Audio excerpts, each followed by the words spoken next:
तो हेलो दोस्तों, मैं हूं आपका दोस्त और होस्ट सुनील और आप सुन रहे हैं सुनील हॉरर स्टोरी। कहानी को देखने से ज़्यादा सुनने में मज़ा आता है, तो अपने हेडफोन लगा लीजिए। आज की कहानी बहुत ही ड्रामनी और ख़तरनाक होने वाली है। दोस्तों, कहानी शुरू करने से पहले आप चैनल को सब्सक्राइब कर लें और अगर आपको कहानी अच्छी लगे तो आप लाइक कर देना। दोस्तों, आज की कहानी का नाम है आत्मा। तो बिना देरी के हम कहानी को शुरू करते हैं। दोस्तों, कहते हैं कि अगर किसी इंसान की मौत से पहले उसकी आखिरी ख्वाहिश अधूरी रह जाए तो उसकी आत्मा को शांति नहीं मिलती, उसे हमारी दुनिया से मुक्ति नहीं मिलती और फिर वो इसी दुनिया में भटकती रहती है। लेकिन जितना लंबा इंतज़ार होगा उतनी ही वो आत्मा खतरनाक बनती जाती है। ये कहानी मेरे साथ हुई एक घटना पर आधारित है। इससे मुझे नुकसान हुआ या नहीं ये मैं आज तक नहीं समझ पाया, क्योंकि जब भी वो आत्मा मेरे अंदर आती थी मुझे कुछ भी पता नहीं चलता था कि मेरे साथ क्या हो रहा है। सालों बाद मुझे मेरे परिवार वालों ने इन सब बातों के बारे में बताया था, लेकिन आज भी मुझे यकीन नहीं होता कि ये सब मेरे साथ हुआ था। जब भी वो आत्मा मेरे अंदर आती थी तो वो बुरा वक्त मेरी ज़िंदगी से जैसे गायब हो जाता था। मुझे ये तक याद नहीं रहता था कि मैं कौन हूँ और अब वो आत्मा कौन थी, यही मैं आपको बताने जा रहा हूँ। मेरा जन्म मेरे गांव में हुआ था, जो कि वाशिंग के पास है। उस वक्त हम ज़्यादा अमीर तो नहीं थे, लेकिन गरीब भी नहीं थे। मगर मेरे जन्म के बाद घर में थोड़ी खुशहाली आ गई। मैं अपने ख़ानदान में इकलौता लड़का था। मेरे पापा अपने घर में दूसरे बेटे थे, यानी कि मेरे ताऊ और ताई भी थे, जिन्हें मैं काका और काकी कहकर बुलाता था।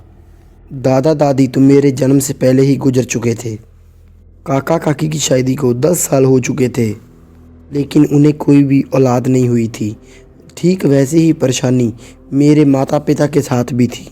उन्हें भी 5 साल तक कोई बच्चा नहीं हुआ था। काका काकी ने आखिरकार कोशिश करना ही छोड़ दिया था, लेकिन मेरे माता पिता की दुआओं का असर हुआ। फिर घर में मेरा जन्म हुआ। मेरे जन्म से सबसे ज़्यादा किसी की खुशी हुई थी तो वो मेरी काकी को हुई थी, क्योंकि घर में मैं सिर्फ इकलौता था, इसलिए मेरी बहुत ही लाड़ प्यार से परवरिश हुई। मुझे तो कई सालों तक यही लगता था कि मेरी काकी ही मेरी असली माँ है, क्योंकि मैं अपना ज़्यादा वक्त उन्हीं के ही साथ बिताता था और मेरी असली माँ को भी इस बात से कोई भी एतराज़ नहीं था। उन्होंने कभी भी कोई शिकायत नहीं की। माँ और काकी दोनों ही बहनों की तरह रहती थी। लेकिन धीरे धीरे हालात बदलने लगे। उस दौरान पापा शहर में नौकरी कर रहे थे। जब मैं 5 साल का हुआ तो मेरे पापा ने मेरी पढ़ाई के लिए मुझे और मेरी माँ को शहर ले जाने का फ़ैसला किया। मैं तब छोटा था और मुझ में इतनी समझ भी नहीं थी, लेकिन मैं अपनी काकी से दूर नहीं जाना चाहता था। इसीलिए मैंने खूब रो धोकर घर में हंगामा खड़ा कर दिया। 2 दिन तक घर का माहौल ख़राब रहा, लेकिन मुझसे भी ज़्यादा बुरी हालत काकी की थी। जब तय हो गया कि हमें जाना ही है तो एक दिन काकी ने मेरे माँ बाप से कहा, मुझे अपना बेटा दे दो, तुम चाहो तो दूसरा बच्चा पैदा कर सकते हो, लेकिन अगर ये मुझसे दूर चला गया तो मैं जी नहीं पाऊंगी। ये घर मुझे काटने को दौड़ेगा। काकी अपनी दिल की तकलीफ़ किसी को बता नहीं पा रही थी, लेकिन मैं अच्छे से समझ रहा था। घर वालों के पास भी कोई भी चारा नहीं था। उन्होंने भी काकी को समझाने की कोशिश की और कहा कि वो हर महीने मुझे गांव लेकर आया करेंगे। काकी ने भी फिर भारी मन से बात मान ली और फिर एक दिन हम गांव छोड़कर शहर चले गए। हमें गए सिर्फ 1 हफ्ता ही हुआ था कि गांव से खबर आ गई कि काकी अब इस दुनिया में नहीं रही। मुझसे कहा गया कि मुझे उससे अलग कर देना वो बिल्कुल बर्दाश्त नहीं कर पाई। उसे इतना गहरा सदमा लगा कि एक रात उसने दम तोड़ दिया। बैठे। लेकिन सच कहूँ तो उसने खुदकुशी नहीं की थी। वो अपनी जगह पर बैठे बैठे ही इस दुनिया को छोड़ गई थी। हम तुरंत गांव पहुँचे। मुझे तो इतनी समझ भी नहीं थी कि मौत का मतलब क्या होता है, तो मैं छोटा था और काकी के पास गया और उससे बस इतना कहा, काकी काकी उठो ना, चलो ना मेरे साथ खेलने, सुबह कब की हो गई है। लेकिन काकी का शांत पड़ा शरीर कोई भी जवाब नहीं दे रहा था। आखिरी बार उस घर के दर्शन करने के बाद मुझे भी उस घर से दूर ले जाया गया, ताकि मुझे भी उसकी मौत का सदमा न लगे। काकी की अंतिम संस्कार के बाद उसके पिंड को जब कौवों को खिलाने की कोशिश की गई तो मैंने सुना कि तो कोई भी कौवा उसे छूने तक नहीं आया। अबे ये क्या था, ये तक मुझे पता नहीं था। बस इतना जानता था कि उसकी आखिरी इच्छा अधूरी रह गई थी, और उसकी इच्छा ये थी कि वो मुझे अपने पास रखना चाहती थी। जब उसके दशक्रिय संस्कार हुए तो मुझे दोबारा गांव लाया गया, और वहाँ जो हुआ वो मैं कभी भूल नहीं सकता। जैसे ही मैं घर के आंगन में पहुँचा, मुझे घर के दरवाजे पर काकी बैठी दिखाई दी, और तब मैं खुशी से चिल्लाया, काकी काकी। और फिर मैं दौड़कर उसके पास जाने लगा। लेकिन अगले ही पल वो मेरे सामने से अचानक ही गायब हो गई, जैसे वहाँ कोई था ही नहीं। घर वालों को लगा कि मुझे कोई भ्रम हुआ होगा, लेकिन ये सिर्फ मैं ही जानता था कि मैंने उसे देखा था। और फिर काका ने बताया कि काकी हर रोज़ दरवाजे के चौखट पे बैठकर मेरे लौटने का इंतज़ार करती थी। दिन हो रात हो उसे कोई फ़र्क नहीं पड़ता था। जब भी उसे मेरी याद आती थी वो उठकर दरवाजे के पास बैठ जाती थी, और जब काका उससे कहते कि अंदर आ जाओ तो वो बस एक ही जवाब दिया करती थी, बस थोड़ी देर, मेरा बच्चा आता ही होगा। जब वो आ जाएगा तब मैं अंदर आ जाऊंगी। लेकिन मैं कभी नहीं जा पाया, और वो हर दिन हर रात उसी दरवाजे पर बैठी रहती थी। आप यकीन नहीं करोगे कि मुझे काकी तो तब भी दिखाई दे रही थी। कभी दरवाजे पर बैठी हुई तो कभी दरवाजे के पीछे खड़ी, तो कभी लोगों के पीछे छुपकर मुझे देखती हुई। जब भी मैं उसे देखता मेरे चेहरे पर मुस्कान आ जाती, और जब वो मुझे देखती तो वो भी मुझे देखकर मुस्कुराने लगती थी। मैंने कई बार ये बात कही थी कि काकी तो यही है, लेकिन किसी ने भी मेरी बात पर विश्वास नहीं किया। उल्टा घर वालों को डर लगने लगा कि कहीं मैं पागल ना हो जाऊं। तो उसी दिन ही मुझे वापस शहर भेजा गया। उसके बाद दोबारा मुझे गांव जाने का मौका ही नहीं मिला। 4-5 साल ऐसे ही बीत गए। घर वाले भी नहीं चाहते थे कि मुझे काकी की याद आ जाए, और इसीलिए मुझे गांव से दूर रखा गया था। लेकिन क्या वो भी मुझे भूल पाई होगी। 4-5 साल बाद फिर से एक खबर आ गई कि काका की तबीयत बहुत ही ख़राब हो गई है। उन्हें देखने के लिए, उनका ख्याल रखने के लिए तब वहाँ पर कोई भी नहीं था। काकी के गुजर जाने के बाद उसने तो दूसरी शादी तक नहीं की थी, और इसीलिए फिर पापा ने 15 दिन की छुट्टी ली, और फिर तय हुआ कि हम सब गांव जाकर काका की देखभाल करेंगे। पापा की नज़र में तब तक तो मैं काकी को भूल चुका था, और सच कहूँ तो ये बात काफ़ी हद तक सच भी थी, क्योंकि वक्त के साथ साथ काकी की यादें सच में धुंधली पड़ गई थीं। हम सुबह गाड़ी लेकर निकले और दोपहर तक गांव पहुंच गए। काका उस वक्त भी अस्पताल में भर्ती थे, लेकिन जैसे ही मैं आंगन में पहुंचा मुझे दरवाजे पर काकी बैठी हुई दिखाई दी। उसे देखते ही मैं वहीं पर जम गया, एकदम सुन्न। सारी पुरानी यादें मेरी मन में उमड़ पाई। उनके लिए जो प्यार था, जो अपनापन था, वो सब वापस आ गया। मेरी आंखें भर आई और मैं सुबह सुबह कर रोने लगा। उस उम्र तक तो मुझे इतना तो समझ आने लगा था कि काकी अब इस दुनिया में नहीं है, मगर उन्हें यूँ अपने सामने देखना मुझे फिर से अपने बचपन में ले गया। माँ तब मुझे पूछने लगी, क्या हुआ, तू रो क्यों रहा है? और मैं बस रोते रोते बुदबुदाया, काकी। मेरे मुंह से बस यही शब्द निकला। मैं आगे बढ़ने ही वाला था कि काकी ने गुस्से से मेरी तरफ देखा और वो उठकर अंदर चली गई। अंदर जाकर देखा जब मैंने भी, तो वहाँ पर कोई भी नहीं था। शायद उनने मुझ पर गुस्सा आ गया था, और वो गुस्सा उसके चेहरे पर झलक भी रहा था। माँ बाप ने मुझे समझाया और शांत किया। उन्हें लगा कि इतने समय बाद आया हूँ तो मुझे बस काकी की याद आ रही है, मगर इसलिए मैं रो रहा था। लेकिन मैंने उन्हें नहीं बताया कि मैंने सच में काकी को देखा था। शाम को हम काका को देखने अस्पताल चले गए। वहाँ जाकर देखा तो काका की हालत बहुत बिगड़ चुकी थी। काकी के जाने के बाद उन्होंने बहुत ज़्यादा शराब पीनी शुरू कर दी थी और उसी के कारण उन्होंने खुद को इस हाल तक पहुंचा दिया था। तो डॉक्टर ने तब हमसे कहा कि अगर उनकी सही देखभाल नहीं हुई तो वो ज़्यादा से ज़्यादा 10 से 15 दिन तक जी पाएंगे। मैं तब काका के पास बैठ गया।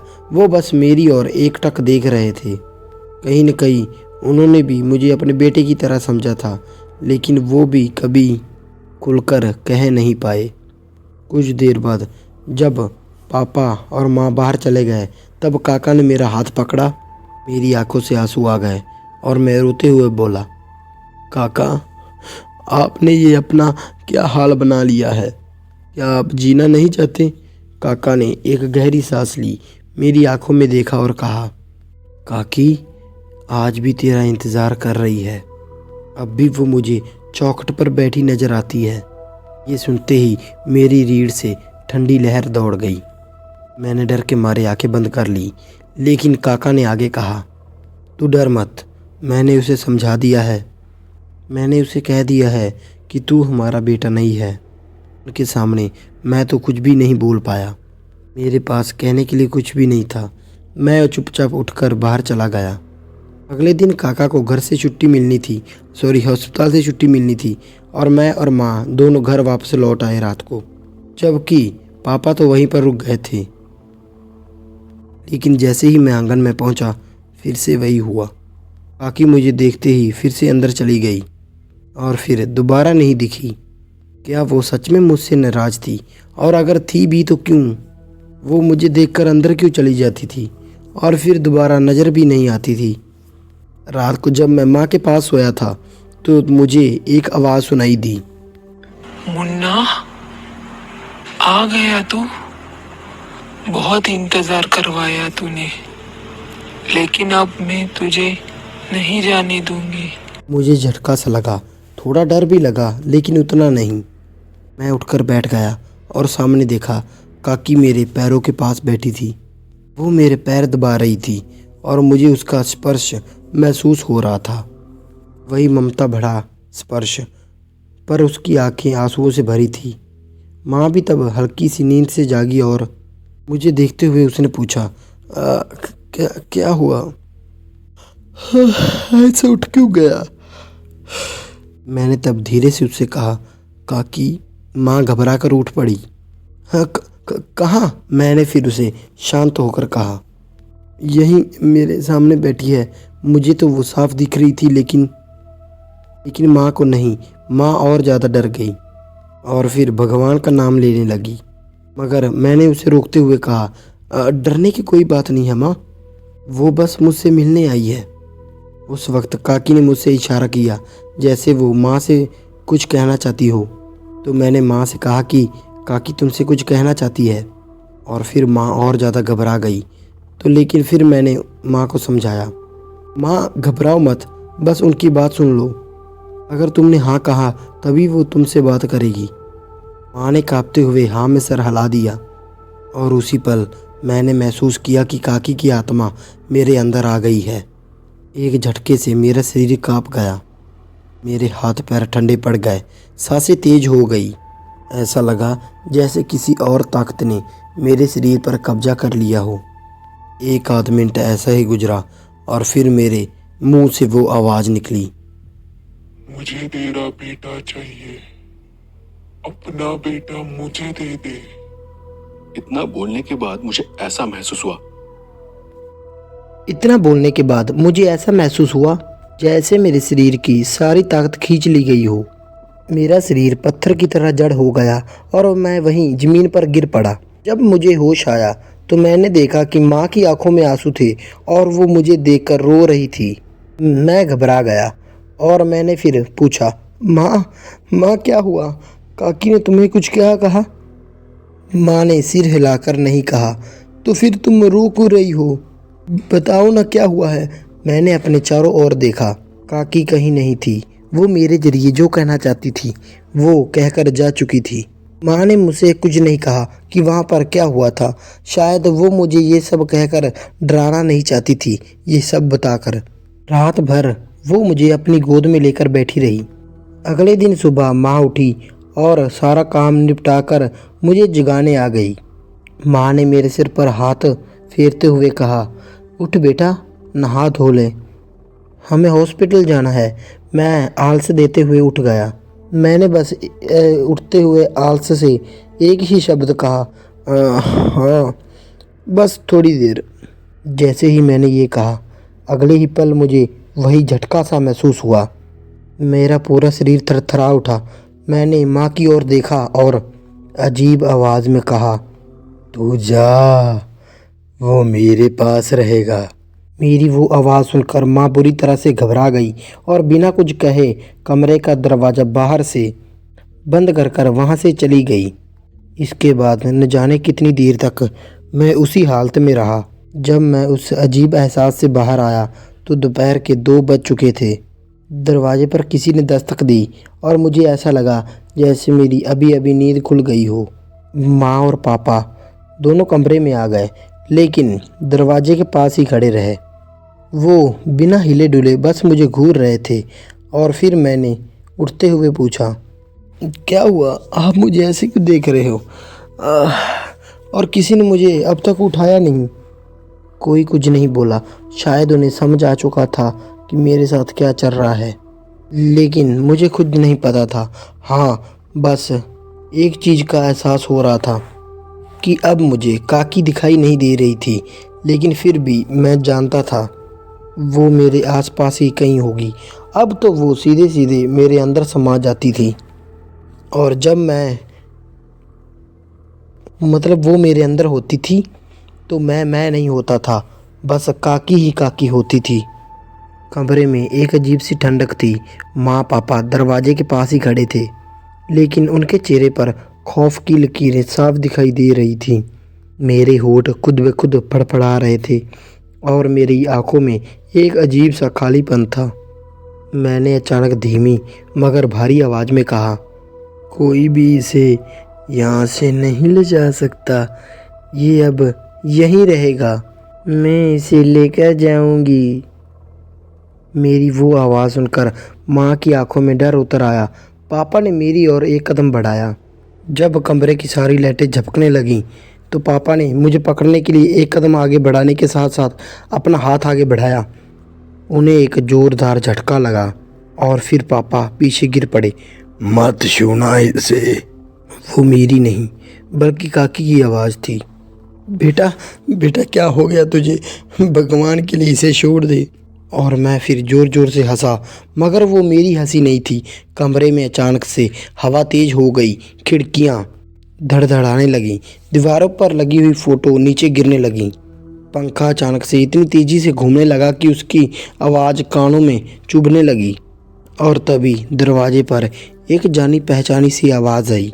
वो आवाज़ काका की थी। वो अस्पताल से अभी अभी लौटे थे। शारदा, तू यहाँ क्या कर रही है? काका की आंखों में नमी थी। मेरी आंखें सीधा उनकी ओर उठीं, लेकिन वो मेरी आंखें नहीं थी, वो तो काकी की आंखें थीं। क्यों आए हो?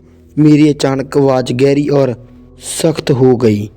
काका फिर हिम्मत से आगे बढ़े।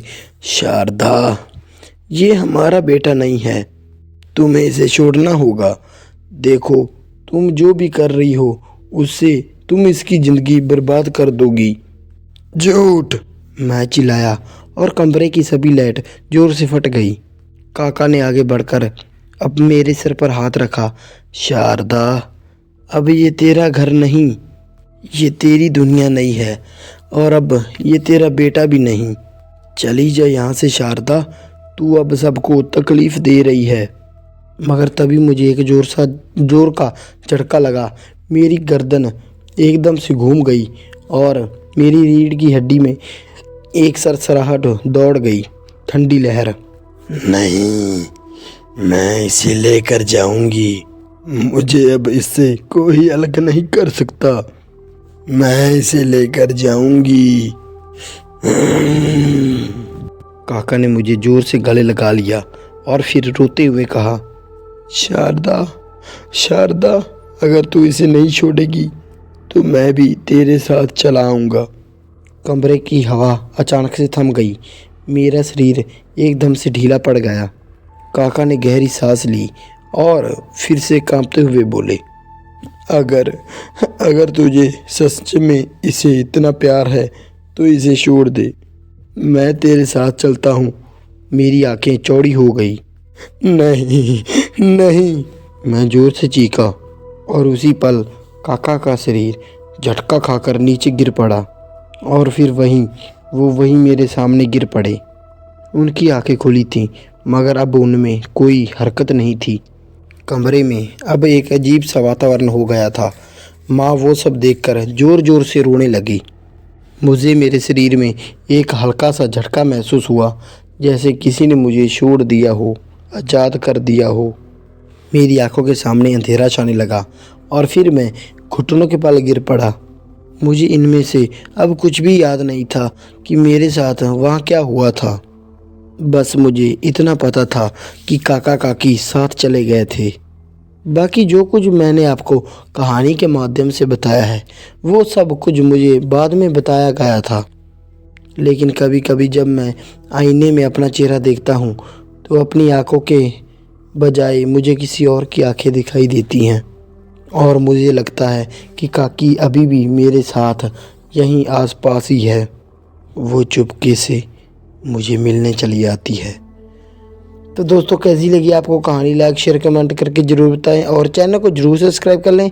मिलते हैं इससे ड्रामनी और ख़तरनाक कहानी में, तब तक के लिए धन्यवाद। आज की कहानी का हम टारगेट रखते हैं 2000 लाइक। बस 2000 लाइक कर दीजिए।